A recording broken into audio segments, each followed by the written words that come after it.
आज अस्मितामूलक विमर्श में एक नया विमर्श आदिवासी विमर्श के संबंध में हम चर्चा करेंगे।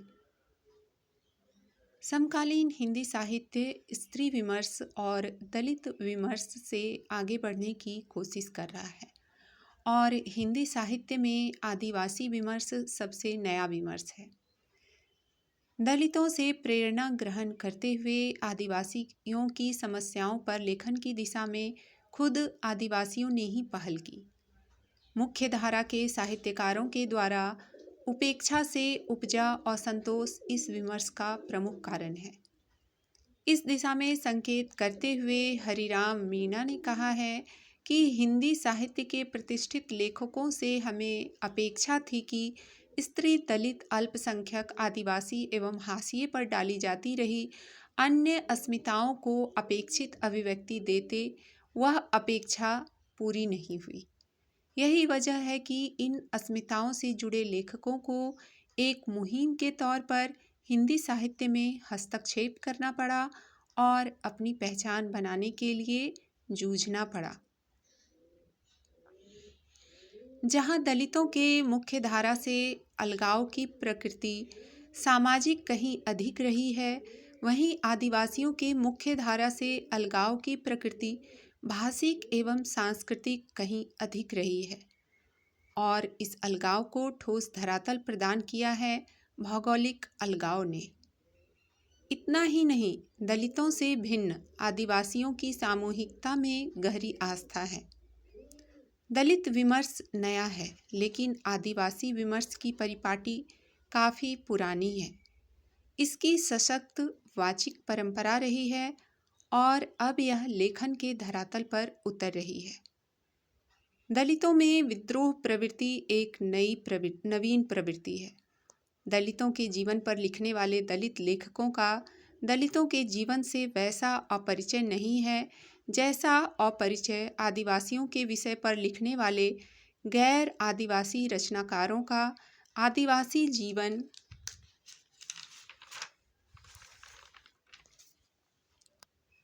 एवं संस्कृति से। यद्यपि प्रेमचंद के कथा साहित्य में आदिवासियों को जगह नहीं मिली है और न ही उनका आदिवासियों के जीवन से परिचय था, तथापि उनकी रचनाओं में दो जगहों पर आदिवासियों की चर्चा मिलती है। गोदान उपन्यास में और सदगति कहानी में। केदारनाथ मीणा ने सही कहा है कि प्रेमचंद, रेणु, संजीव और रणेंद्र आदि का साहित्य आदिवासी साहित्य न सही पर आदिवासियों की समस्याओं पर लिखा गया महत्वपूर्ण साहित्य है। वे इस निष्कर्ष के साथ उपस्थित होते हैं कि उनकी रचनाओं में आदिवासी जीवन की झलक उतनी ही है जितनी उस जगह पर आदिवासी आबादी है। पिछले 2 दशकों में हिंदी संसार में आदिवासी लेखकों, विशेषकर झारखंड क्षेत्र के लेखकों ने अपनी पैठ और पहचान बनाई है। अगर आदिवासी विमर्श को साहित्य लेखन के धरातल पर देखें तो आदिवासी रचनाशीलता मुख्य रूप से कविता, कहानी, उपन्यास और संस्मरण के धरातल पर प्रकट होती है। आलोचना और व्यंग्य के क्षेत्र में इनका लेखन अभी आरंभिक चरण में है, लेकिन यहाँ भी बुधु उरांव और मंजुत ज्योत्सना ने अपनी उपस्थिति दर्ज कराई है।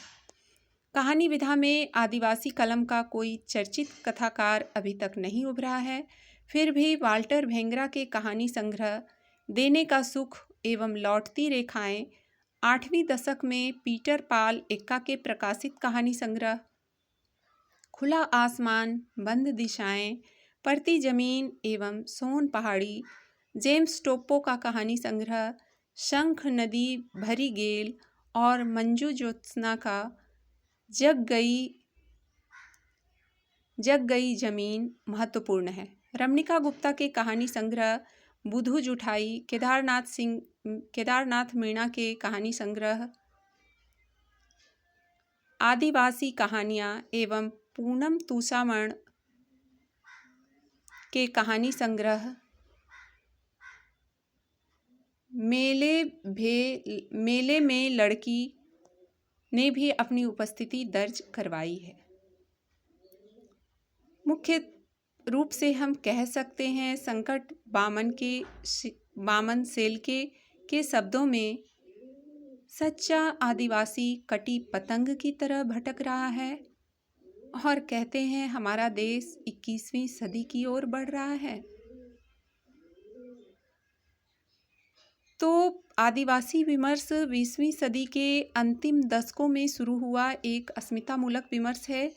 इसके केंद्र में आदिवासियों के जल, जंगल, जमीन और जीवन की चिंताएं हैं। माना जाता है कि 1991 के बाद भारत में शुरू हुए उदारीकरण और मुक्त व्यापार व्यवस्थाओं ने आदिम काल से संचित आदिवासियों की संपदा के लूट का रास्ता भी खोल दिया। विशाल एवं अत्यंत शक्तिशाली बहुराष्ट्रीय एवं देसी कंपनियों ने आदिवासी समाज को उनके जल, जंगल और जमीनों से बेदखल कर दिया। इतने बड़े पैमाने पर आदिवासी इलाकों में विस्थापन को जन्म दिया गया।